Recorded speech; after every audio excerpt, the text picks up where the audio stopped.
اعوذ باللہ من الشیطان الرجیم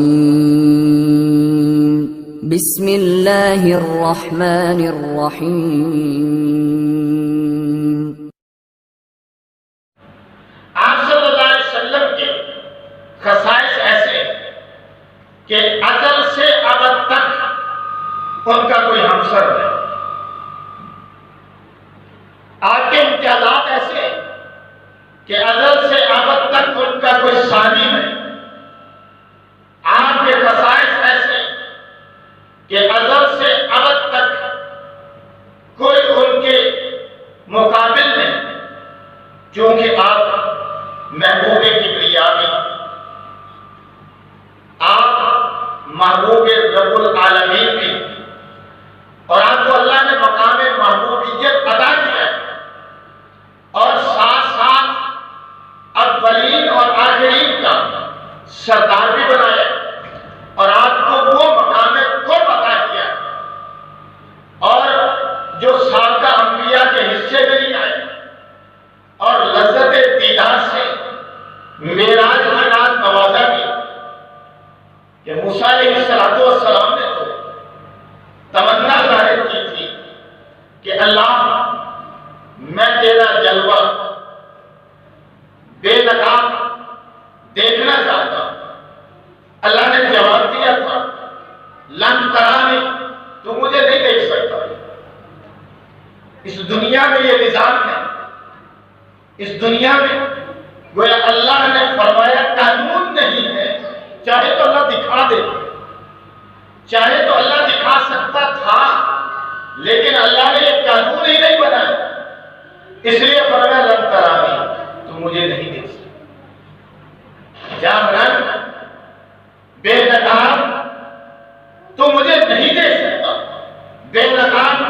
اے موسیٰ تو میرا دیدار نہیں کر سکتا، لیکن اپنے آخری پیغمبر کو، اپنے محبوب کو اللہ نے دیدار کروانا تھا، مقصود تھا، تو اللہ نے اس دنیا کے قانون کو تو قائم رکھا، اور جو حضرت موسیٰ علیہ السلام سے فرمایا تھا لن ترانی، تو مجھے نہیں دیکھ سکتا، اس کی تو پاسداری پوری کی کہ نہیں دیکھ سکتا تو دنیا میں کوئی نہیں دیکھ سکتا، جلوہ بے نقاب اللہ کا کوئی نہیں دیکھ سکتا، اس کی تو پاسداری کی، اپنے الفاظ کی، اپنے ورڈ کی، اللہ نے پوری پاسداری کی، لیکن اپنے نبی کو جلوہ دکھانا بھی تھا۔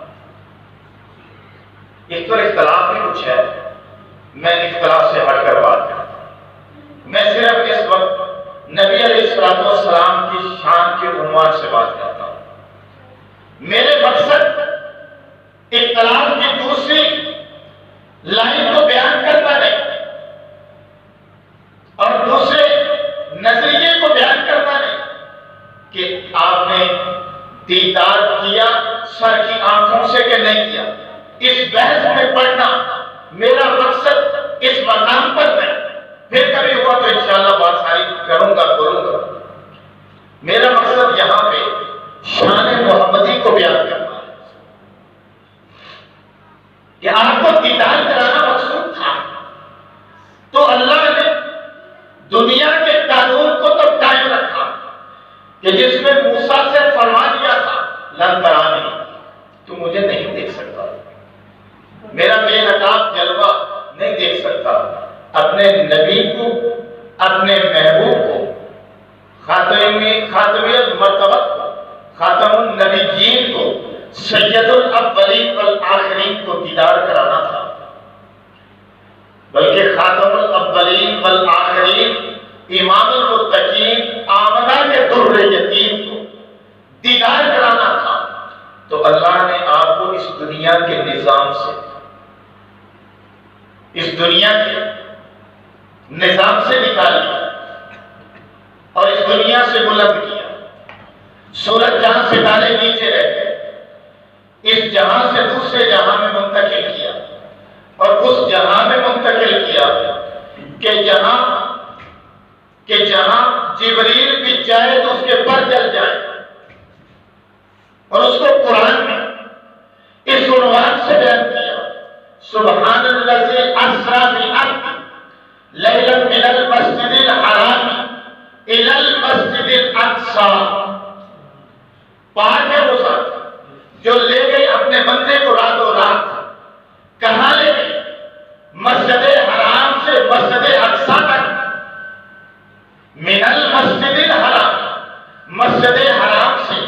الى المسجد الاقصی، مسجد اقصی تک لے گئی، اور پھر وہاں سے اس مقام پر لے گئی کہ ساتوں آسمان نیچے ہے اور آپ کی پرواز اوپر ہے، پھر سدرۃ المنتہا کا مقام ہے، پھر سدرۃ المنتہا بھی نیچے ہے، آپ اوپر ہے، پھر جبریل بھی نیچے ہے، آپ اوپر ہے، پھر اس مقام پر پہنچے رنگ و نور کا سیلاب طے کرتے ہوئے کہ پاک پیغمبر فرما رہے ہیں کہ میرا رب مجھے اٹھا رہا ہے اور اس طرح اٹھا رہا ہے کہ گویا رنگ و نور کا سیلاب ہے جس کو میں طے کرتا ہوا جا رہا ہوں، اور سونے اور چاندی کے جس طرح جو ہے سونے اور چاندی کے پتنگے جو ہیں اس میں سے گزرتا چلا جا رہا ہوں، اور پردے جو ہیں وہ کھلتے چلے جا رہے ہیں، رنگ و نور کے پردوں میں سے گزرتا چلا جا رہا ہوں، اور آخر وہ مقام آتا ہے کہ جس مقام پر رب کائنات ارشاد فرما رہے ہیں کہ یا محمد صلی اللہ علیہ وسلم، اے محمد، اے محبوب ٹھہر جائیے، اے محبوب ٹھہر جائیے، آپ کا رب آپ سے ہم کلام ہے،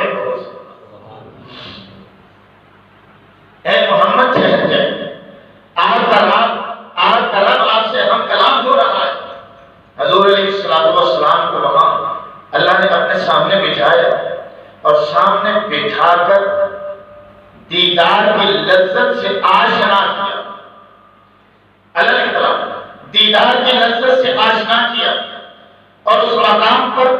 تحفے تحائف کا وہ تبادلہ ہوا کہ کچھ راز تو ہمارے سامنے کھول دیے گئے، کچھ راز پردے میں رکھے، کچھ راز تو پیغمبر کی زبان اقدس سے کھول دیے گئے، اور کچھ راز رہے ہی پردے میں، امت کو بتانا مقصود ہی نہیں تھا،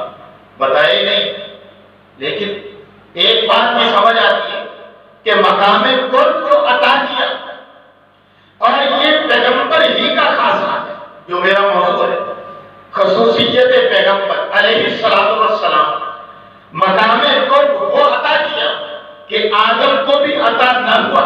مقام قرب وہ عطا ہوا کہ نوح کو بھی عطا نہ ہوا، مقام قرب وہ عطا ہوا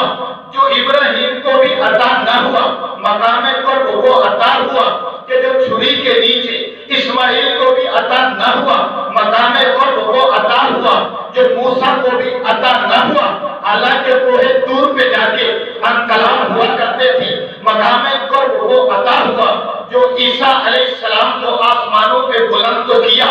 لیکن وہ عطا نہ ہوا، مقام قرب وہ عطا ہوا جو یوسف کو کنویں میں بھی عطا نہ ہوا تھا، ابراہیم کو آگ میں بھی عطا نہ ہوا تھا، مقام قرب وہ عطا ہوا کہ جس کو اللہ نے خود مزے لے کر ارشاد فرمایا فَدَرَا فَتَدَلَّا فَكَانَ قَابَ قَوْسَيْنِ أَوْ أَدْنَىٰ، وہ مقام یہ تھا کہ میرا پیغمبر میرے اتنے قریب ہو گیا، اتنا قریب ہو گیا کہ 2 کمانوں سے بھی کم کا فاصلہ رہ گیا۔